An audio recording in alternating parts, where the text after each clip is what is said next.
milk and cookies. It was Christmas Eve. The house smelled like cinnamon, the lights on the tree twinkled, and our kids, Teddy and Jane, were buzzing with excitement. We had just finished watching A Christmas Story as a family, and the kids eagerly set out milk and cookies for Santa.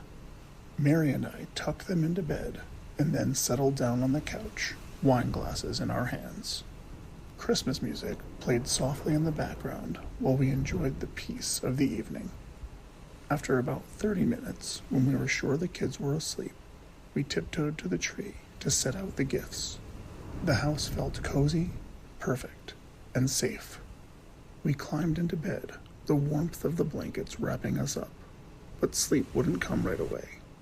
My mind was racing with the holiday rush, and I kept hearing the faint sounds of the wind howling outside. I finally drifted off, only to wake up suddenly in the middle of the night. I glanced at the clock, 2:30 a.m. I froze, realizing I had forgotten about the milk and cookies. The kids would definitely check in the morning. They always did. I kissed Mary's cheek, careful not to wake her, and quietly slid out of bed. The kitchen was dark and quiet, the only sound the creaking of the house settling. I reached the counter where we had left the milk and cookies, but the glass was empty, and only a few crumbs remained on the plate. My stomach dropped. Could Mary have eaten the cookies? I didn't think so. She never did. I stared at the empty plate for a moment, trying to process what I was seeing. Then something else caught my eye. A wet boot print on the kitchen floor. And another. My heart began to race. I followed the prints with my eyes. They led to the staircase. The kids were asleep up there. I hurried to her bedroom, shaking Mary awake. I told her what was going on, to stay there and call the police. Of course, she was right behind me as I rushed up the stairs and into the hallway. The kids' rooms were just down the hall. We reached Jane's room first. She was sound asleep, her little body curled under the covers, completely unaware of the cold chill creeping through the house. I felt a momentary relief, but it was fleeting. We hurried down the hall to Teddy's room, my heart hammering. The door creaked as I opened it. I looked around, expecting the worst. Mary was a step behind me, too scared to make a sound. There was Teddy, tucked in peacefully, his stuffed elephant clutched tightly in his arms. But then my eyes landed on the carpet. Something was there. A partial boot print, a half circle of dirt leading straight toward his closet. My stomach twisted. I gripped Mary's arm. She was still groggy from sleep, but I could tell from the look in her eye that she understood. I searched the room quickly, my eyes scanning for anything I could use. I noticed Teddy's t-ball bat resting by the bed. I picked it up and nodded to Mary. I could hear her breath catch as she stepped closer to the closet. I gave her a silent signal. She slowly approached the door, her hand shaking as she reached for the knob. In one swift motion, she yanked it open and jumped back. Inside, standing in the darkness of the closet, was a man. A filthy man, wearing the pants and boots of a Santa Claus suit. His fake beard was askew, and his face was caked with dirt. His eyes were wide open, glazed, and he grinned at me, his yellow, crooked teeth visible in the low light. Without saying a word, he surged toward me. Adrenaline flooded my body. I swung the bat with all my strength. It collided with his skull with a sickening thud. He dropped to the floor, motionless. His leg twitched once, but he didn't move again. Mary scooped Teddy up and rushed to Jane's room. She called 911 as she went, her voice shaking but steady. I stood guard over the man's unconscious body, my heart still racing. The police arrived about 10 minutes later. The man, barely conscious, was cuffed and dragged away. Turns out he was a patient at a nearby psychiatric hospital. During their holiday party, he had slipped through the cracks and wandered off. He hadn't taken his medication that day and had chosen our house by pure chance. By the time the police left, The sun was starting to rise, and the kids were waking up for Christmas morning.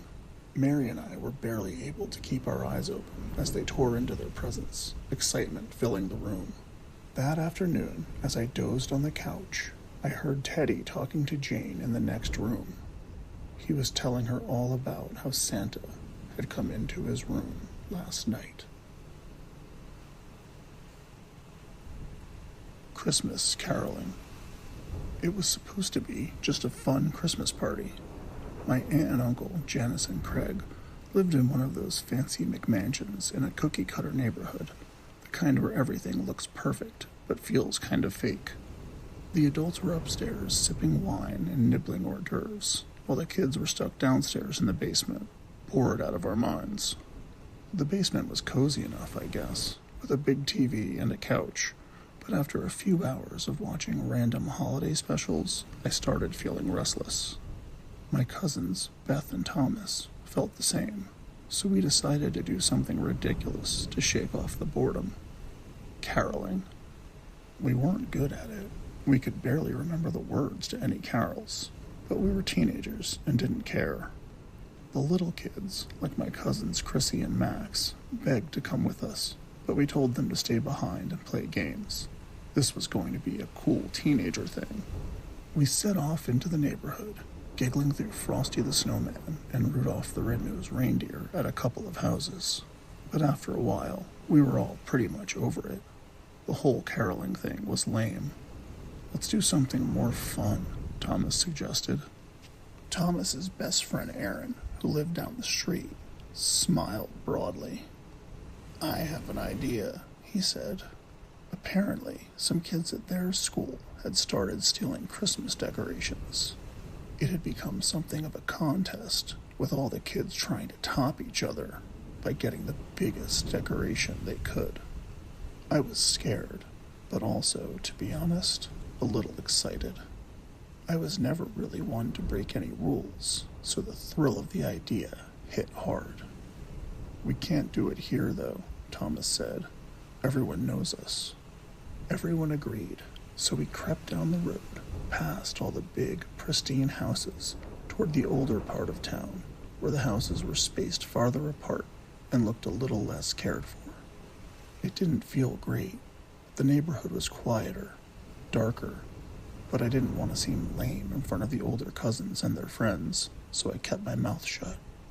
After a while, they spotted their target, a huge inflatable Grinch, at least 12 feet tall, with his dog Max in a sleigh. It was a gaudy thing, glowing with electric lights, so it was perfect. There were no lights on inside the house, and no cars in the driveway. This is it, Aaron said. They're not even home. Let's grab it. The rest of us stood in the dark, while Thomas and Aaron traced the extension cord back to a power strip and started pulling out the pegs holding the inflatable down. My stomach churned. It was taking too long, and I had this horrible feeling like we were doing something we shouldn't. Then, out of nowhere, a gunshot rang out. My heart dropped. I knew what I had heard, but it didn't seem possible. I turned toward the yard. A spotlight suddenly blazed to life, blinding us. Hold it right there, came a voice, deep and gravelly, from the shadows. Run, Thomas yelled. We all turned and bolted without a second thought. The panic kicked in. I glanced over my shoulder. Thomas and Aaron were behind us, but in the dark I could barely make out their shapes. Then one of them dropped, tripping over something. I couldn't tell who, but I didn't stop to check. I just kept running. We made it back to the development, gasping for air. Thomas wasn't too far behind. He was panting, his face pale, his eyes wide with panic. Where's Aaron? Beth asked. Thomas hesitated, looking back down the road. He fell. I couldn't help him. The guy was right there. There was shame in his voice, but we couldn't judge him. We'd all run. We hadn't helped either. It wasn't like any one of us could change what had happened. We slowly walked back to the house, hoping Aaron would turn up. We stood outside, peeking through the windows. The party was still going. The adults didn't seem to care where we were. And then finally, we saw him. Aaron came walking down the sidewalk, heading toward us. Relief washed over me. But he didn't stop when he reached us. He walked right on past. He didn't say a word to any of us. Thomas rushed to catch up with him, asking what had happened, but Aaron just kept walking. When Thomas grabbed his arm to stop him, Aaron shoved him to the ground. "Stay away from me," Aaron snapped. We watched as he walked off into the night, not looking back. We didn't know what to say. We didn't know what had happened. We just went inside, pretending everything was fine. The next day, I asked Beth about Aaron. She said he was distant, closed off. He wouldn't talk to anyone. He wouldn't even speak to Thomas. It was like he wasn't the same person anymore. Months passed, and Aaron only grew more withdrawn. He fought with teammates on the basketball team, got suspended from school, and eventually his family moved away. Nobody ever talked about that night. None of us ever found out what happened to Aaron out there in the dark. But something changed him. I guess it changed all of us. For one thing, none of us ever went caroling again. Santa's watching. It was early December when our office manager announced the annual Secret Santa gift exchange. We were all excited. It was a great way to get into the holiday spirit, and there was something fun about the mystery of it all. I drew my manager's name and was relieved since I knew him well enough to get a thoughtful gift. A week before the party, I came into my cubicle to find a small gift on my desk. It was wrapped simply with a note attached that said, "On the first day of Christmas, my Secret Santa gave to me." And there was a Minnie Mouse ornament inside. I love Disney. In fact, I'm a little obsessed with it. I thought it was a cute gesture, and the ornament was perfect. I assumed it must have been one of the women I spent lunch with most days, as they knew all about my Disney obsession. Each day, another gift appeared on my desk. A small plush toy, a cute pair of socks, a jar of my favorite hot chocolate. They were thoughtful, personalized gifts. Too personal, in fact. It was like the person knew me better than I knew myself, and the anxiety started to creep in. At the Secret Santa party, my boss handed out the gifts that had been left under the tree. I unwrapped mine to find a beautiful bottle of perfume. It was a fragrance I had wanted, even grabbing some free sample cards at the store, but never bought since it was out of my price range and well above the $25 Secret Santa limit. My coworkers gathered around to ooh and ah over it, but I was a little freaked out. I had never told anyone at work I wanted that perfume. In fact, I couldn't even remember mentioning it to my friends or family. It was as if my Secret Santa knew everything I'd ever wanted. I pushed the thought aside. It was probably one of my lunch lady friends, someone who had picked up on something little I said one time. Still, though, I felt uneasy. After the party, I got home, glad to be done with the exchange. The next day was Christmas Eve, and I'd be heading up to my parents to spend a few days off with family. I was exhausted, relieved to have the office chaos behind me for a little while. But soon after I got home, my phone buzzed. I checked the message. "Did you like the perfume?" The number wasn't one I recognized. I froze. I didn't respond right away. A moment later, the person texted again. "So, did you like it?" My heart started to race. I couldn't breathe. I typed back, "Who is this?" They replied with a Santa Claus emoji. I stared at the screen, confused and unsettled. I didn't know what to do. I typed, "Yes, thank you. You shouldn't have spent so much money, though." The response was almost immediate. "You're worth it." I felt a shiver run down my spine. My hands were trembling as I typed back, "Who is this really?" A moment after I hit send, my doorbell rang. I jumped. I wasn't expecting anyone, just a few packages I'd ordered. Maybe it was Amazon. I opened the door, not thinking much of it. A large man stood there, with a scraggly beard and thick glasses, holding a wrapped gift. He smiled at me nervously. There was something familiar about him, but I couldn't quite place it. Yes? I asked. He hesitated before speaking. It's me. I was your Secret Santa. I blinked at him, confused. It took a moment before I recognized him. His name was Peter. About a month ago, I had contacted IT because my laptop had been acting up. He'd been the one who fixed it. We'd spoken for all of 5 minutes, but I hadn't seen him since. He smiled again, his eyes too wide. This is the last of your gifts, he said, shoving the wrapped box into my hands. Peter, you didn't need to do so much for me, I said, trying to keep my voice steady. I needed to make him go away without making him angry. You deserve it, he replied with a grin. It's our first Christmas, after all. I felt my stomach twist. What do you mean, our first Christmas? I asked, my voice shaking. He just laughed, as though it was the most normal thing in the world. Our first Christmas together. He patted the box in my hands. Now go ahead and open it.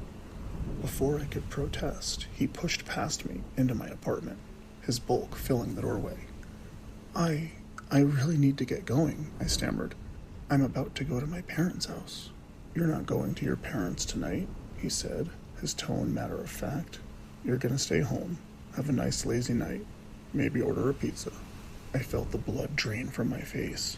My hands shook as I realized how much he knew. I had written exactly those words in an email to a friend this morning, that I was going to stay home and have a quiet night before I left for my parents' house. My mind was racing, trying to process what was happening. It was starting to come terrifyingly clear. The perfume, the hot chocolate, the socks. Peter, this is... He shoved the door closed behind him and turned to me, his smile now looking darker. Open your gift, he repeated. I reluctantly tore open the wrapping, dreading what I would find. My eyes widened when I saw the contents. It was red lingerie. I recoiled.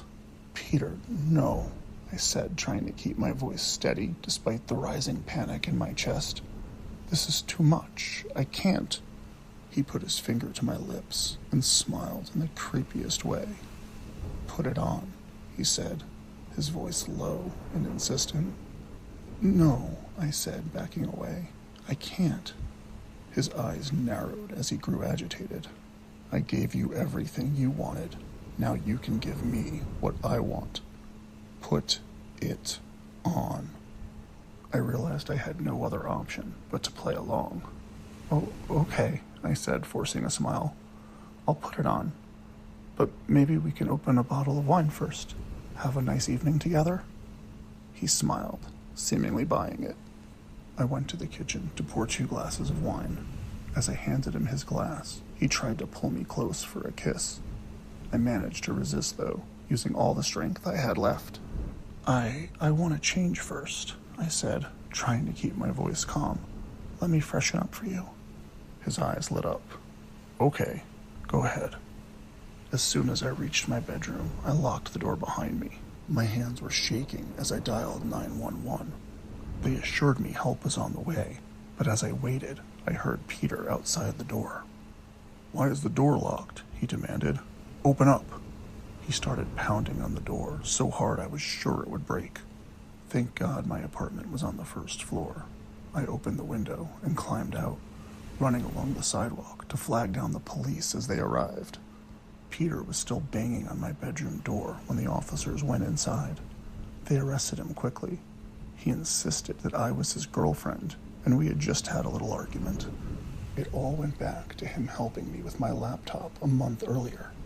We'd barely spoken, but that set everything in motion inside his head. He'd been stalking me ever since, reading my emails, snooping on my Google searches, monitoring everything I did online. He was fired, but I left the company too. I'm planning to move back to my hometown for a while, at least until I can figure out how to stay safe. I filed a restraining order, but I'm still terrified. The worst part? For all I know, he already has my parents' address. He could have all my login information. He might be able to find me again. The Snowmen. It was a few days before Christmas, when our family decided to rent a remote cabin up in the mountains. My parents thought it would be a perfect way to escape the hectic holiday season and spend quality time together. As the oldest daughter and a senior in high school, I wasn't too thrilled about being stuck in the middle of nowhere away from my friends for the holidays. But my younger brother Ben was beyond excited. He'd been dreaming of a white Christmas, and this place was absolutely perfect for that. The cabin was tucked away in the woods, far from the nearest neighbor. It had large windows with a breathtaking view of snow-covered trees, a cozy fireplace, and a kitchen stocked with everything we'd need for Christmas dinner. We all agreed that the first night was wonderful. The cabin was warm and inviting, and there was a peace in the air that we hadn't experienced in ages. It felt like the perfect family getaway. When we woke up the next morning, we found a snowman in the front yard. It was perfectly built. Round body, a carrot nose, and coal for eyes, just like the song. The weird part was that none of us admitted to having built it. I figured it was my dad, but he asked if it was me. Ben was too little to have done it on his own, and Mom sure wasn't the type. Finally, we decided that our Airbnb host must have built it as a welcome gesture or some kind of tradition. We laughed about it and had a nice, relaxing day at the cabin. The next morning, we woke up to find 2 snowmen. Again, no one admitted to building them. We all stood by the windows, staring out at the yard, trying to make sense of it. There was no one else around for miles. Who could have built them? We tried to brush it off and enjoy our stay, but a feeling of unease enveloped the cabin. By Christmas Eve, things escalated. We woke up to find 7 snowmen in the yard. 7. The front yard was crowded with them, standing stiffly in rows like sentinels. And these weren't ordinary snowmen. The smiles we had seen on the earlier snowmen's faces were gone. Their stone mouths were now twisted into frowns. Instead of a broom, one of the snowmen was holding a machete. A machete! Another held a sign that read, "Go home." The other 5 had similar disturbing features. One had cracks along its body, another had one of its arms ripped off, and a few had eyes that were too wide, too hollow. A chill ran down my spine. None of us had built these, and we knew it for sure now. We were paralyzed with fear, staring at the figures in the yard. The atmosphere felt all wrong, thick with something we couldn't explain. Who did this? My mom whispered, her voice trembling. I looked at my dad, hoping he'd have an explanation, but his face was pale, and he looked just as unsettled as the rest of us. "We need to leave," he muttered, barely audible. Ben started to cry. "I don't want to leave. I want to stay. Santa will never find us if we leave now." Mom knelt beside him, trying to comfort him. "It's okay, honey. We'll go home. Santa will know exactly where to find us. I promise." We couldn't shake the fear that had settled into our hearts. We packed our bags in a hurry, not caring if we forgot anything. We couldn't leave fast enough. As we were loading the car, we contacted the Airbnb host to let them know we were leaving early. They were sympathetic and refunded us for the days we didn't stay. We never found out who was behind the snowmen or why they wanted us to leave. That year, we didn't have our holiday at the cabin. We spent Christmas at home, where we felt safe. Mom and Dad never mentioned going away for Christmas again. Every year, when the snow starts falling, I think about those snowmen. Who built them, and why? Anytime I see a snowman in a yard, I feel a tinge of fear. And when it's time to watch Christmas specials, I skip right over Frosty.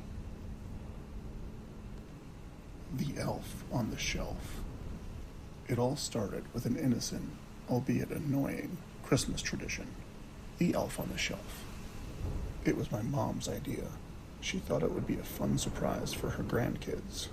Jack and Tina, my 2 young ones, loved it.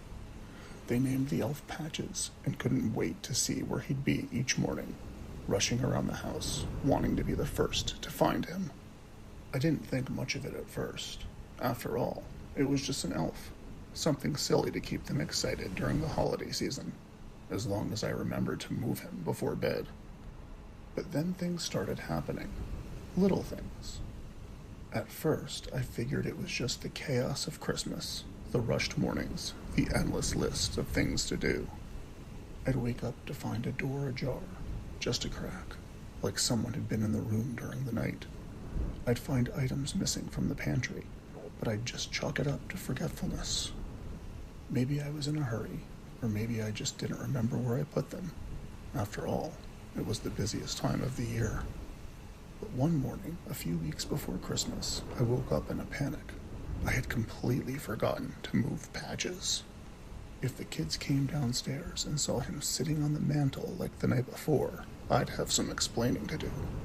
I rushed downstairs, my heart racing, and then I froze. Patches wasn't on the mantel. I searched the room in confusion, and there, sitting among the branches of the Christmas tree, was Patches. How had he gotten there? I went back to bed and nudged David, still groggy from sleep. "Did you move the elf?" I asked. David blinked at me, clearly just as confused as I was. "No, I thought you did." It didn't make sense. I was sure I hadn't put Patches in the tree. How had he gotten there? Did I do it and just forget? But then I started noticing more little oddities. Drawers left open, items moved around the house. It was as if someone had been inside, going through our things. But David and I were both sure we hadn't done it. We tried to convince ourselves it was just the madness of Christmas. But when I looked at Patch's little face, I started to feel uneasy. And yes, I know how dumb that sounds. Then, one morning, I walked into the kitchen to find a jar of cookies, ones I had made the night before, sitting on the counter, the lid off, the jar completely empty. Patches was sitting next to the jar, not where we had left him the night before. I picked up a note beside him, written in a messy scrawl. The cookies were delicious. I couldn't breathe. I stared at the note in shock, trying to wrap my mind around what it meant. I showed it to David, and we wondered aloud if maybe Jack had gotten into the cookies, but the handwriting didn't match his. And when Jack and Tina found Patches, they were overjoyed at the idea that he had eaten the cookies. What was going on? The oddities didn't stop there. More food disappeared from the fridge. Blankets were moved from the sofa. No one could explain it. Then, just 2 days before Christmas, I found another note in the same scribbled handwriting. "You're all on the naughty list." By then, I was starting to lose my mind. Was David playing some kind of prank? It seemed far more likely than the elf being possessed. But when I asked him, he swore up and down that he hadn't moved the elf or written the notes. It would have been completely out of character for him anyway. Christmas Eve finally arrived, and once the kids were in bed, we started setting out the gifts. We had gotten them both new bikes, which we had hidden in the basement. We went downstairs to get them, and as David opened the door to the storage closet, he froze. There, curled up on the floor, was a man, a disheveled man, using our missing blankets as a sort of a nest. Empty food wrappers were scattered around him. I couldn't process what I was seeing. It didn't make sense. The man glared at us, his eyes full of anger. Without a word, he started to stand. David didn't hesitate. "Go upstairs and call the police," he ordered. "David, what?" I started to ask, but he cut me off. "Go!" I rushed upstairs, my heart hammering in my chest. I dialed 911, barely able to speak through my panic. As I was on the phone, I heard shouting and a crash from downstairs. Terror gripped me, and I wanted to check on David, but I was too scared to move. Then I heard footsteps, someone coming up the stairs. I dropped the phone and backed into the kitchen. My hands were shaking as I reached for the carving knife from the knife block, but it wasn't there. I grabbed a steak knife instead, trying to steady my breathing. The basement door opened, and David stood there, blood dripping from a cut on his forehead. "He's not going anywhere," David said, slamming the door shut behind him. I ran to him, hugging him tightly. He groaned in pain, but he wouldn't leave the door. We stood there waiting until the police arrived. They rushed into the basement where the man had started to stir. David wouldn't tell me much about the altercation, but I knew he had knocked the man out, and knocked out a few of his crooked yellow teeth, too. The man was homeless, a drifter who had taken refuge in our basement to escape the cold. The police guessed he'd been there for about a month. I thought back to Thanksgiving, when we came home from my parents' house and found a window open.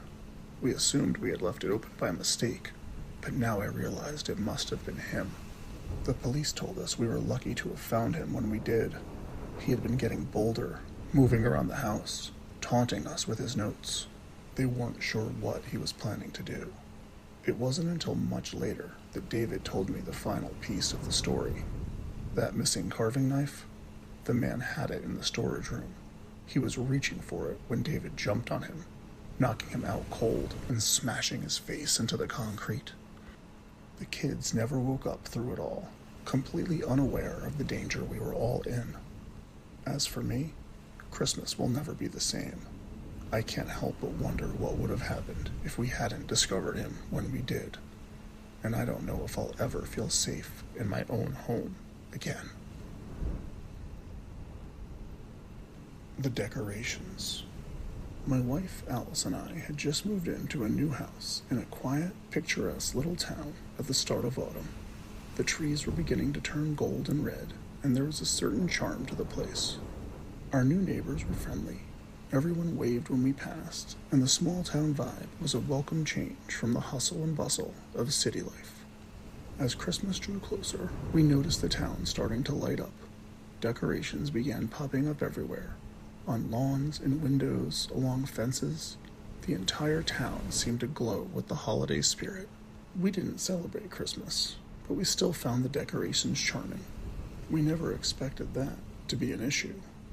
That was until one day when Bill, our neighbor from across the street, asked when we were going to put up our decorations.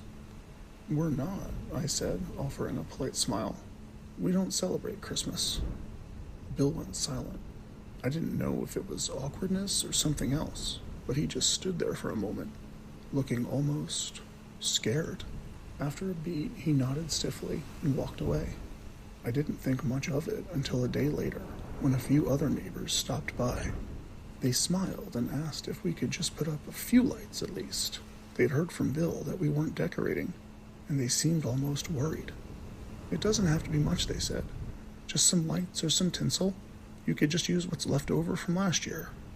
"We really don't celebrate Christmas," I said again, a little more firm this time. "We're Jewish." They insisted. They kept telling me that it was important, that it would be nice for the neighborhood. I got annoyed. "No, thank you," I said. "The answer is no. Please leave." They hesitated, but eventually walked away, though I noticed their faces were tight, like they were holding something back. And that's when the strange things began happening. It started with soft whispers in the middle of the night.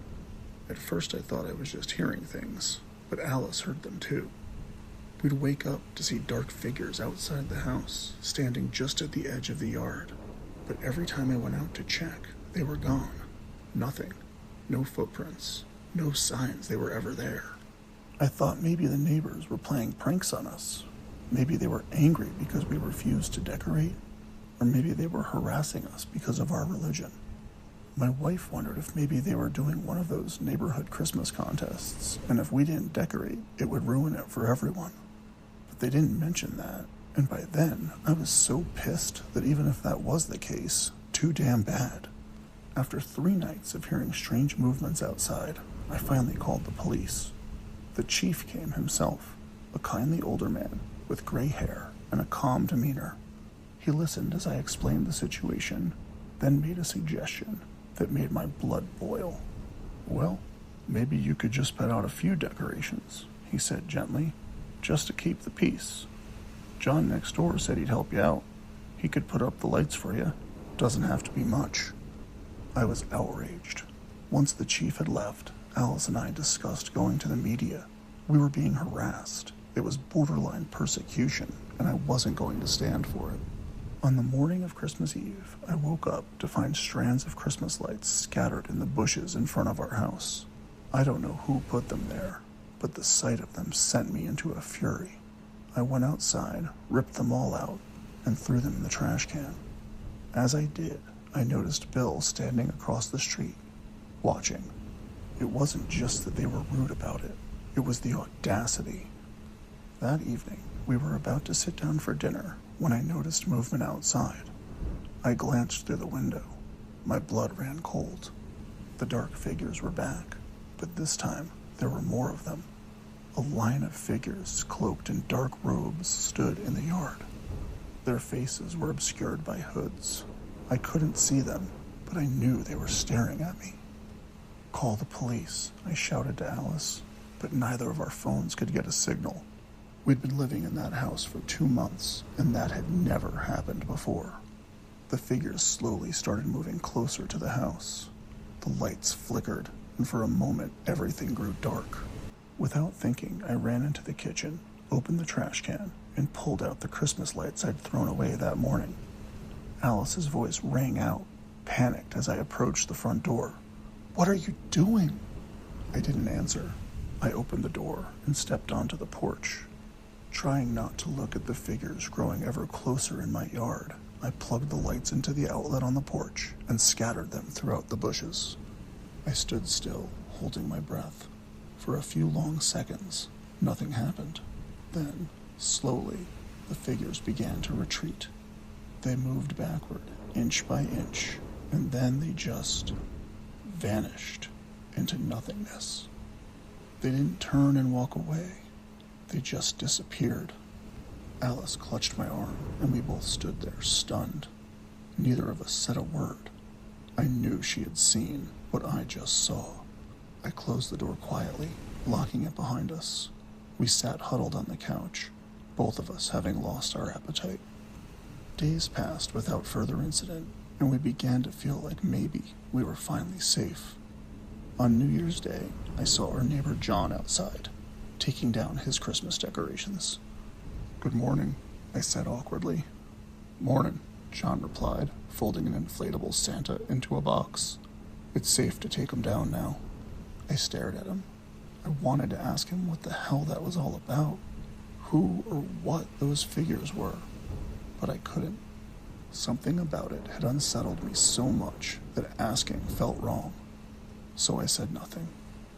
"You can keep the lights for next year," John said. "Happy New Year." We did keep them. The following year, we added a light-up Frosty and a Happy Holidays flag in the garden. It wasn't much, but it was enough. Our house still had the fewest decorations in the neighborhood, but we never saw those figures again. I never did ask John, or anyone else, for an explanation. I have theories, each one more bizarre than the last, but I've learned that sometimes it's better not to ask questions when you don't want to know the answers. Merry Christmas, and thanks for listening, friends. If you enjoyed these creepy and allegedly true Christmas horror stories, please like the video and subscribe to the channel. We'll see you next time with more whispers from the pines.